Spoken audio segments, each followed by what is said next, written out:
नमस्कार, स्वागत है आपका और मैं हूं आपके साथ सपना दीपक मदेशिया। बुलेटिन का आगाज करेंगे। राजस्थान के राज्यपाल हरिभाऊ बागड़े ने से राजभवन में शनिवार को पूर्व मुख्यमंत्री अशोक गहलोत ने मुलाकात की है। इस दौरान उन्होंने कई मुद्दों पर चर्चा की। बताया जा रहा है कि पूर्व मुख्यमंत्री अशोक गहलोत की राज्यपाल से यह शिष्टाचार भेंट थी।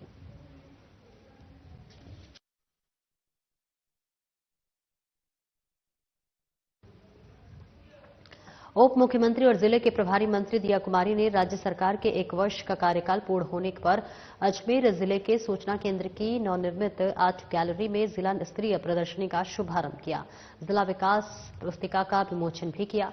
इस आर्ट गैलरी को जवाहर कला केंद्र की तर्ज पर विकसित करने के लिए प्रस्ताव बनाने के निर्देश भी दिए गए। वहीं उप मुख्यमंत्री दिया कुमारी ने जिला विकास प्रदर्शनी में विभागवार लगाए गए और स्टॉल्स का भी अवलोकन किया, जिसमें सूचना एवं जनसंपर्क विभाग, पंचायती राज एवं ग्रामीण विकास की ओर से प्रधानमंत्री आवास योजना, कृषि विभाग द्वारा उन्नत फसल के बीज और उत्पाद सहित जिले के पंच गौरव प्रदर्शन स्टॉल का भी अवलोकन किया गया। इसमें एक जिला एक उपज में गुलाब, एक प्रजाति नीम, एक प्रजाति उत्पाद ग्रेनाइट, एक खेल कबड्डी एवं एक पर्यटक स्थल पुष्कर के कियोस्क की सराहना की।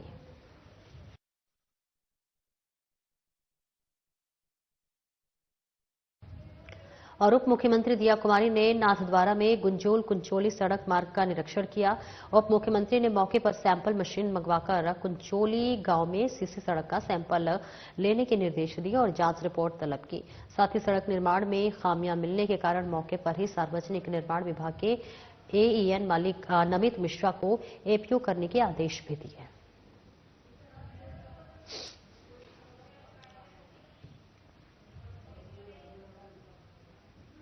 और राजस्थान सरकार का 1 वर्ष पूर्ण होने पर आयोजित कार्यकर्ताओं की श्रृंखला में शुक्रवार को मुख्यमंत्री भजनलाल शर्मा की गरिमा में उपस्थिति में अजमेर से वीडियो कॉन्फ्रेंसिंग के माध्यम से हुए किसान सम्मेलन का जिला स्तरीय समारोह कृषि ऑडिटोरियम में आयोजित किया गया। साथ ही कृषि और उद्यानिकी विभाग की विभिन्न योजनाओं से लाभार्थियों को लाभान्वित किया गया। इस दौरान जिला प्रमुख सरोज बंसल, जिला collector doctor Saumya Jha, CEO Parshuram Dhanka, कृषि और उद्यानिकी तथा सहकारिता विभाग के अधिकारी समेत अन्य जिला स्तरीय अधिकारी मौजूद रहे। कार्यक्रम में जिला प्रमुख सरोज बंसल ने कहा कि बीते 1 वर्ष में राजस्थान के विकास ने नए आयाम स्थापित किए हैं। हर व्यक्ति के लिए नई आशा और विश्वास का समय रहा है। ये विकास केवल सरकार का नहीं बल्कि हर वर्ग के व्यक्ति का है। सरकार ने किसान, मजदूर, युवा, महिलाएं समेत हर वर्ग के कल्याण को प्राथमिकता में रखा है।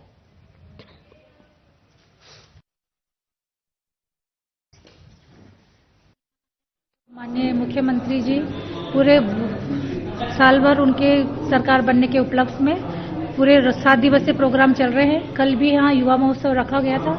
आज किसानों को सशक्त और मजबूत बनाने के लिए, किसानों के चेहरे पर मुस्कान लाने के लिए उनके खाते में डायरेक्ट पैसे जा रहे हैं। उसके लिए आज यह प्रोग्राम रखा गया है। तारबंदी हो, मेड़बंदी हो, फार्म पौंड हो, और यहाँ सभी पूरे जिले में करोड़ों की तादाद में यहाँ पैसे किसानों के खाते में ट्रांसफर हुए। आज कई तरह की योजनाओं के लिए किसानों को और लाभार्थियों को चेक दिए गए हैं।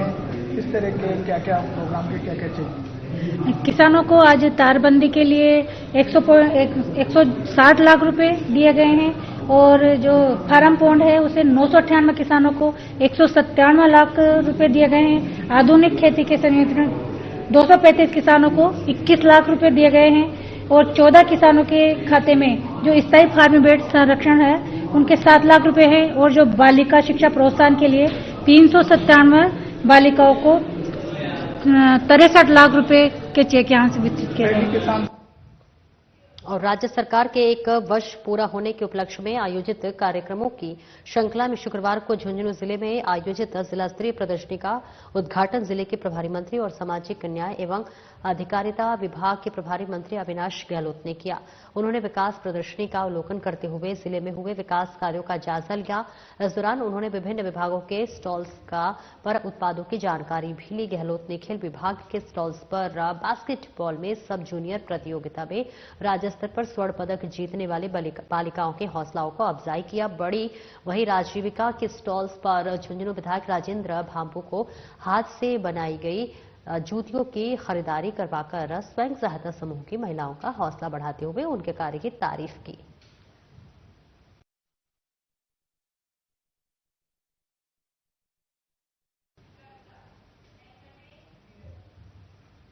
और राष्ट्रीय लोकतांत्रिक पार्टी के अध्यक्ष और नागौर से सांसद हनुमान बेनीवाल ने शुक्रवार को लोकसभा में भारत के संविधान की 75 वर्षों की गौरवशाली यात्रा पर हुई विशेष चर्चा में भाग लिया।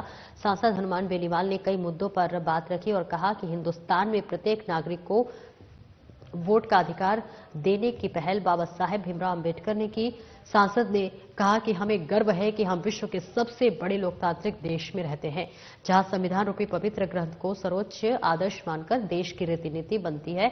और ऐसे में जिनकी वजह से ये देश आजाद हुआ और जिनकी वजह से आजाद भारत में संविधान अंगीकृत हुआ, उनका मान सम्मान करना हमारा परम कर्तव्य है। सांसद बेनीवाल के राजस्थान के जालौर जिले के सायला तहसील के सुराना गांव में कथित तौर पर पानी की मटकी छूने पर हुई पिटाई से 9 वर्षीय दलित छात्र इंद्र मेघवाल की मृत्यु का जिक्र किया।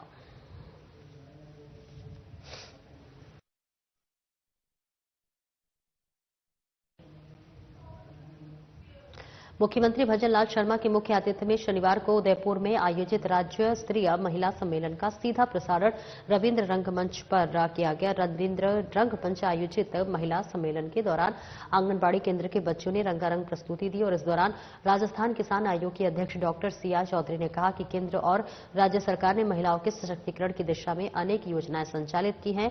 प्रत्येक पात्र महिला तक इनका लाभ पहुंचे और इसके मद्देनजर विभागीय अधिकारी पूर्ण जिम्मेदारी से कार्य करें। इनको उन्होंने जो है कहा कि प्रधानमंत्री नरेंद्र मोदी ने उज्ज्वला जैसी महत्वपूर्ण योजना की है। देश की करोड़ों महिलाओं को इसका लाभ मिला है और इसी प्रकार मुख्यमंत्री भजनलाल शर्मा ने भी महिलाओं के उत्थान के लिए ऐतिहासिक योजनाएं दी हैं। लखपति दीदी योजना ने महिलाओं का जीवन स्तर सुधारा है और वहीं चौधरी ने महिला कल्याण की इन योजनाओं के प्रभावी क्रियान्वयन और राज्य सरकार के वर्तमान कार्यकाल का 1 वर्ष पूर्ण होने पर बधाई दी है।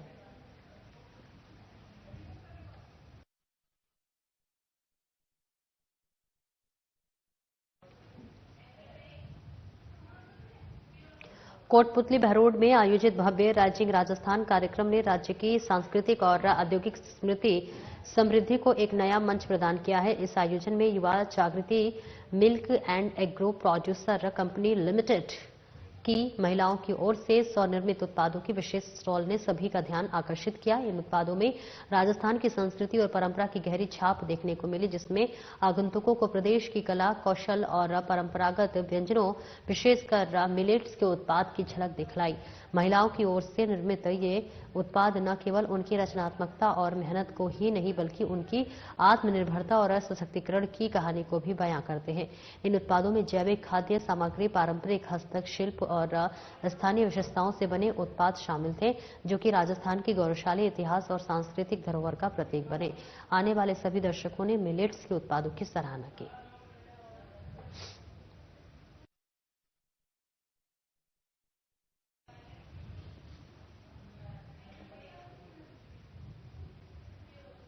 राजस्थान की भजनलाल सरकार 1 साल के कार्यकाल का जश्न मना रही है।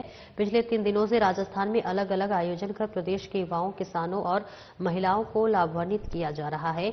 वहीं टोंक के कृषि ऑडिटोरियम में महिला सम्मेलन का आयोजन किया गया, जहां आपको बता दें कि सहकारिता मंत्री गौतम कुमार दक ने शिरकत की। साथ ही टोंक जिले के विकास प्रदर्शनी शुभारंभ कर अवलोकन किया गया और इससे पहले मंत्री गौतम कुमार दक ने सर्किट हाउस में 17 दिसंबर को जयपुर में आयोजित होने वाले राजस्थान सरकार के 1 साल के जश्न में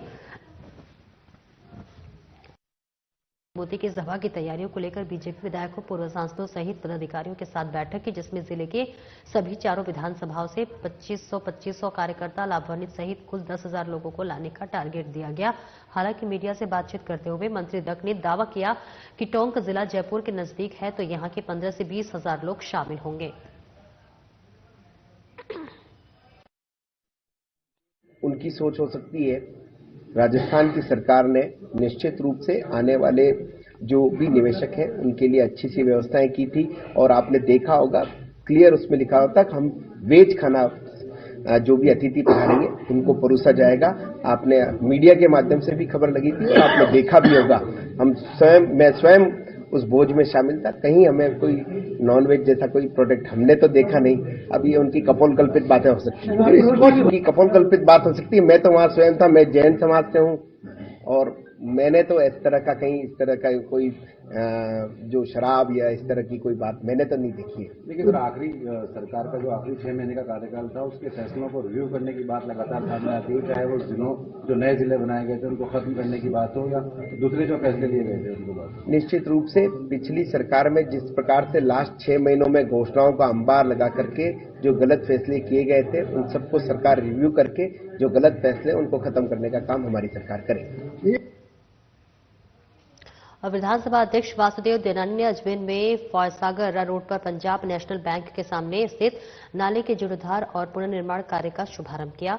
वे नाला 1 करोड़ 40 लाख रुपए की लागत से बनाया जाएगा, जहां पर इस नाले के निर्माण की फॉयसागर रोड पर जलभराव की समस्या का समाधान होगा। इस मौके पर आयोजित कार्यक्रम में देवनानी ने कहा कि अजमेर शहर को बरसात के दौरान जलभराव की समस्या से पूरी तरह से मुक्त कराने के लिए काम किया जा रहा है।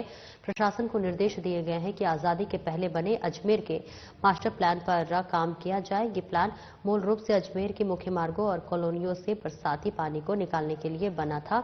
विभिन्न क्षेत्रों में बने हुए इन नाले को पुनर्जीवित कर काम किया जाएगा।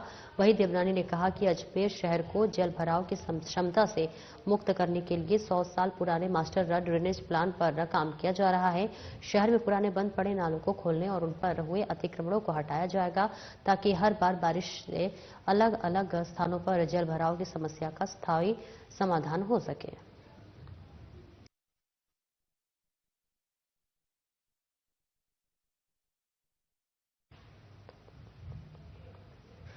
राज्य सरकार के 1 वर्ष कार्यकाल पूर्ण होने पर होने वाले विविध कार्यक्रमों के तहत जनजाति क्षेत्रीय विकास विभाग मंत्री और डूंगरपुर जिला प्रभारी मंत्री बाबूलाल खराड़ी ने जिला विकास प्रदर्शनी और पंच गौरव प्रदर्शनी का फीता काट कर शुभारंभ किया। इस मौके पर गणमान्य अतिथि विधायक सागवाड़ा शंकर लाल डेचा और जिला कलेक्टर अंकित कुमार सिंह मौजूद रहे। कार्यक्रम का प्रारंभ राज्य स्तरीय कार्यक्रम के वर्चुअल प्रसारण से हुआ, जिसमें मुख्यमंत्री भजन लाल शर्मा ने किसान सम्मान निधि की द्वितीय और तृतीय किस्त का डीबीटी हस्तांतरण किया और अन्य योजनाओं को लाभान्वित करते हुए संवाद किया। इस मौके पर मुख्यमंत्री भजन लाल शर्मा ने कहा कि किसानों की आकांक्षाओं की आशाओं और को जनता के है और इसलिए हम प्रयासरत हैं कि किसान की पीड़ा दूर हो। इस दौरान जिला प्रभारी मंत्री खराड़ी ने जिला स्तरीय कार्यक्रम में शुभारंभ किया। जिला प्रशासन के मार्गदर्शन में सूचना और जनसंपर्क कार्यालय डूंगरपुर की ओर से लगाई गई जिले में हुए विकास कार्यों का प्रदर्शनी की सराहना की और इसी के साथ प्रभारी मंत्री और अतिथियों ने कार्यक्रम में कालीबाई भील मेधावी छात्र स्कूटी योजना वर्ष 2023-24 की जिला स्तरीय कार्यक्रम डूंगरपुर में सांकेतिक 25 स्कूटियां वितरित की।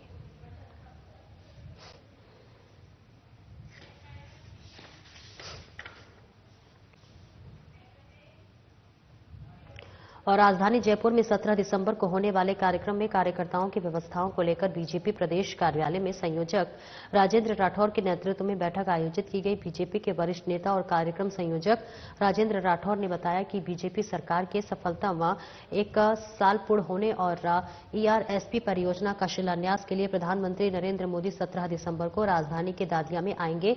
ऐसे में प्रदेश के हर जिले, मंडल और बूथ स्तर से प्रधानमंत्री नरेंद्र मोदी के कार्यक्रम में शामिल होने के लिए एक बड़ी संख्या में बीजेपी कार्यकर्ता आएंगे। बीजेपी कार्यकर्ताओं की सुविधाओं और कार्यक्रम के सफल आयोजन के लिए बीजेपी प्रदेश अध्यक्ष मदन राठौर ने पार्टी के पदाधिकारियों को समुचित व्यवस्था करने के लिए निर्देशित किया है।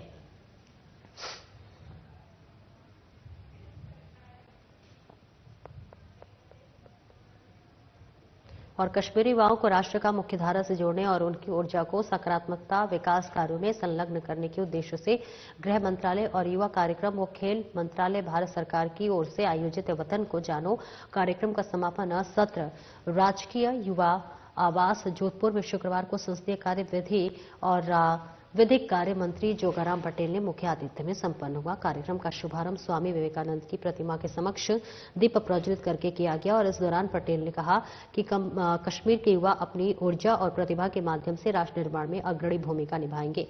कश्मीर सहित देश के युवा राष्ट्रप्रधान सदैव प्रथम के लक्ष्य के साथ राष्ट्र निर्माण में भागीदार बने। उन्होंने कहा कि विविधता में एकता का केंद्रीय बिंदु हमारी भारतीयता है।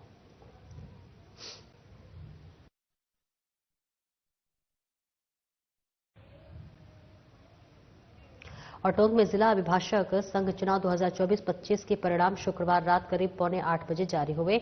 एडवोकेट सुधीर कुमार मिश्रा नए अध्यक्ष चुने गए हैं। उन्होंने शिवराज जाट को 11 मतों से हराया है। वहीं नवनिर्वाचित अध्यक्ष मिश्रा अपनी जीत को युवा अधिवक्ताओं को जीत बता रहे हैं और वहीं उपाध्यक्ष के पद पर केदार राम गुर्जर ने 129 मतों से चुनाव जीता है। साथ ही सचिव पद पर मोहम्मद मियां गुलजार ने 15 मतों से चुनाव जीता और इस दौरान जीते हुए सभी सदस्यों का साथी अधिवक्ता गणों ने माला और साफा पहनाकर स्वागत किया।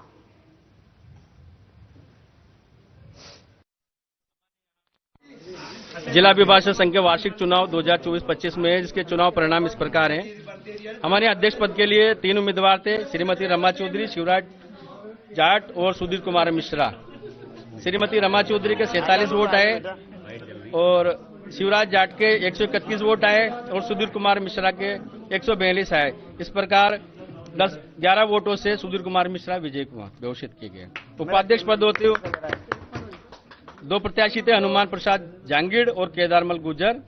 हनुमान जी के 90 वोट आए और केदारमल जी के 219 वोट आए। क्या बात है। और 129 मतों से वो इस प्रकार केदार जी विजय हुए। सचिव पद पर मोहम्मद मियां गुलजार और ओम प्रकाश राजौरा के बीच में टक्कर थी। उसमें गुलजार साहब के 165 वोट आए और ओम प्रकाश जी राजौरा के 150 आए। इस प्रकार 15 मतों से गुलजार मियां विजयी हुए। मेरा नाम मोहम्मद मियां गुलजार है। मैं सचिव पद के ऊपर 15 वोटों से विजय हुआ हूं और सभी भाइयों का भरपूर साथ रहा है। मैं सब भाइयों का आभार प्रकट करता हूं कि वो उन्होंने मुझे अपना मत और समर्थन दिया। मैं उनका शुक्रगुजार हूं।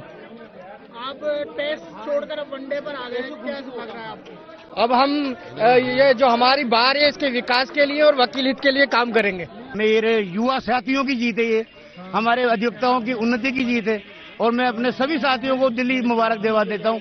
इनकी मेहनत कामयाब हुई।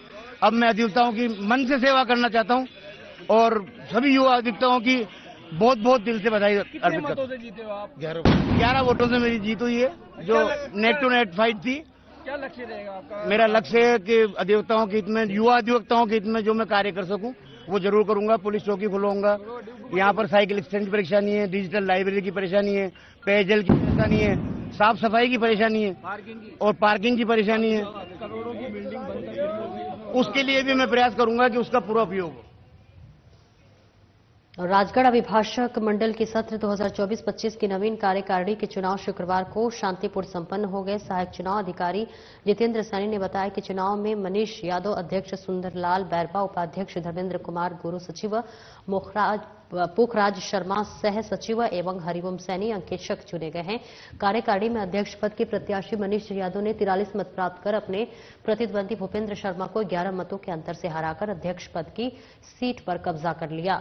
उपाध्यक्ष पद के प्रत्याशी सुंदरलाल बैरवा ने 63 मत प्राप्त कर सत्येंद्र सैदावत को 34 मतों के अंतर से परास्त कर सीट पर विजय प्राप्त की है। वहीं सचिव पद के प्रत्याशी धर्मेंद्र कुमार गुरु ने 69 मत प्राप्त कर अपने प्रतिद्वंदी सुरेंद्र कुमार बैरवा को 20 मतों से हराकर सचिव पद की सीट पर जीत हासिल की है और साथ ही सह सचिव पद के प्रत्याशी पोखराज शर्मा ने 69 मत प्राप्त कर अलका सैनी की 22 मतों के अंतर से हराकर सह सचिव की सीट पर कब्जा कर लिया है।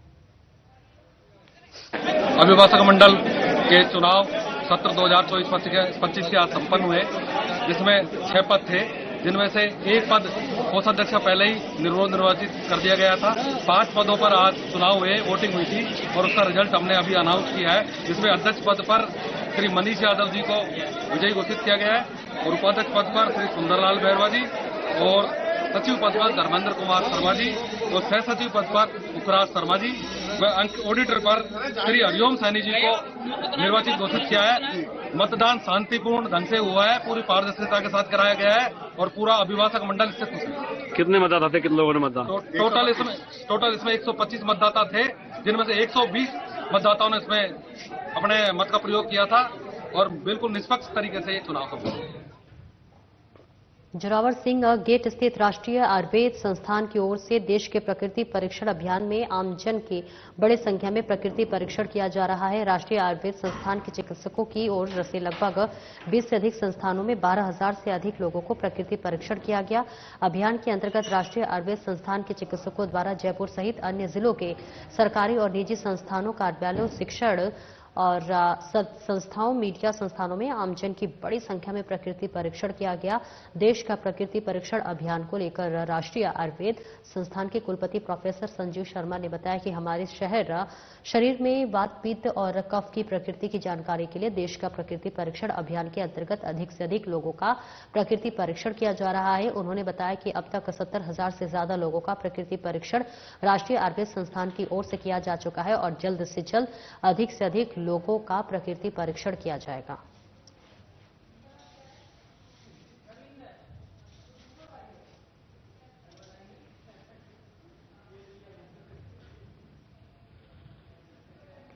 भारत सरकार, आयुष मंत्रालय और राजकीय आयुर्वेद महाविद्यालय प्रतापनगर जयपुर के संयुक्त तत्वाधान में सूचना और जनसंपर्क विभाग के निदेशक विजय पाल सिंह और सहित समस्त अधिकारियों और इसी के साथ साथ कर्मचारियों का प्रकृति परीक्षण मोबाइल ऐप के जरिए स्वास्थ्य परीक्षण किया गया। आयुष मंत्रालय की ओर से यह पहल आयुर्वेदिक सिद्धांतों के आधार पर आमजन की प्रकृति का निर्धारण करने और उनके स्वास्थ्य मंत्री को स्वास्थ्य को बेहतर बनाने के लिए की जा रही है। सचिवालय परिसर में कार्यरत वरिष्ठ चिकित्सा अधिकारी प्रभारी वैद्य राजेश शर्मा ने बताया कि समस्त अधिकारियों और कर्मचारियों का प्रकृति परीक्षण नोडल अधिकारी डॉक्टर कामिनी कौशल के नेतृत्व में डॉक्टर मीनू और उनकी टीम के द्वारा किया गया। उन्होंने बताया कि प्रकृति परीक्षण एक समग्र सर्वेक्षण आधारित मोबाइल एप्लीकेशन है जो कि उपयोगकर्ता को प्रारंभिक आयुर्वेद सिद्धांत के आधार पर प्रकृति निश्चित करने में मदद करता है।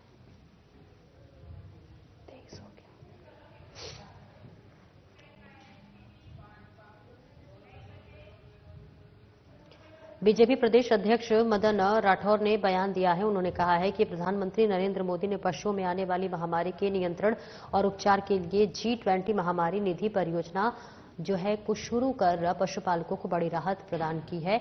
इस परियोजना का माध्यम से जहां पर एक और पशुओं में रोग निगरानी प्रारंभिक चेतावनी प्रणाली को सुदृढ़ किया जाएगा, वहीं दूसरी ओर महामारी के नियंत्रण के लिए आवश्यक प्रयास करने के साथ ही औषधियों की व्यवस्था की जाएगी और इसके लिए 25 मिलियन अमेरिकी डॉलर के अनुदान की व्यवस्था की गई है। राज्यसभा सांसद मदन राठौर के सवाल के जवाब में पशु पालन और डेयरी मंत्री राजीव रंजन सिंह ने यह जानकारी दी है।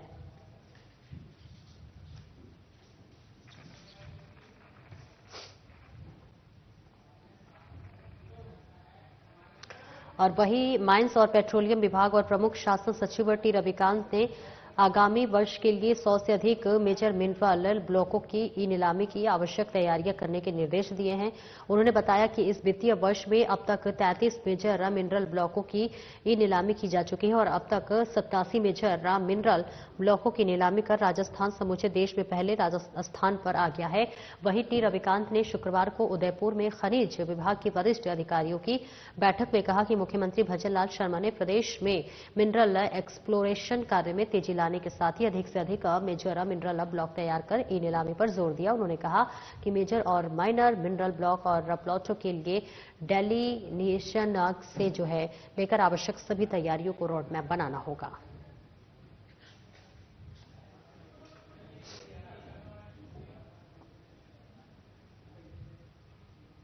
और जयपुर क्षेत्र के दांतली गांव के बीर तेजाजी मंदिर प्रांगण में शुक्रवार को बीजीयू हॉस्पिटल और रिसर्च सेंटर के तत्वाधान में निःशुल्क स्वास्थ्य शिविर का आयोजन किया गया। शिविर ऑर्गेनाइजेशन के कन्वीनर डॉक्टर एस के मीणा ने बताया कि शिविर में स्त्री रोग विशेषज्ञ डॉक्टर मीणा आहूजा, हड्डी रोग विशेषज्ञ डॉक्टर ईश्वर मीणा दत्त एवं चिकित्सक डॉक्टर विवेक चौहान, फिजियोथेरेपिस्ट डॉक्टर विक्रम पाटीदार की ओर से मरीजों को जांचकर उनको उचित उपचार और सलाह दी गई और इसी प्रकार कैंप में जोड़ों के दर्द, आंख, शुगर और ब्लड की निःशुल्क जांच कर मरीजों की उचित परामर्श दिया गया। मेडिकल टीम में सौरभ जोशी, गौरव शर्मा, शुभम शेखावत, अजित सिंह शेखावत और रोजी कुमार उपस्थित रहे। आपको बता दें कि शिविर में करीब 350 मरीज निःशुल्क जांच कर परामर्श दिया गया है।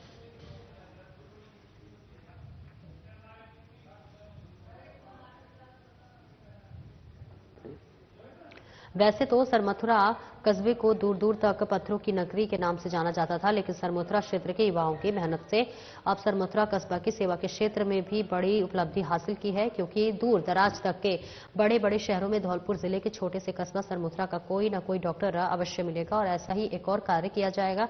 हमारे सरमथुरा कस्बा के बिरहरू बाड़ा जो है निवासी डॉक्टर तरुण शर्मा पुत्र विष्णु शास्त्री, जिनका नीट पीजी में चयन होने पर परिवारजनों और मित्रों में स्वागत किया। डॉक्टर तरुण को SMS medical college Jaipur Ram मिला है, जिसमें से जनरल सर्जरी एमएस में पीजी कोर्स करेंगे।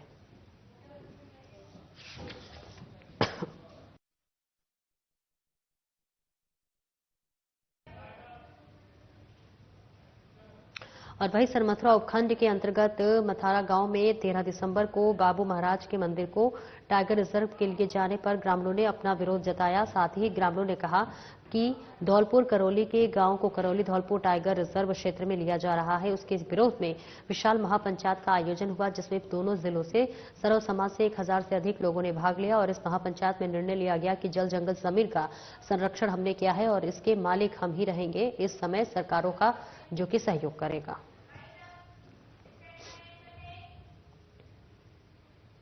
फिलहाल इस बुलेटिन में इतना ही। दीजिए इजाजत। नमस्कार।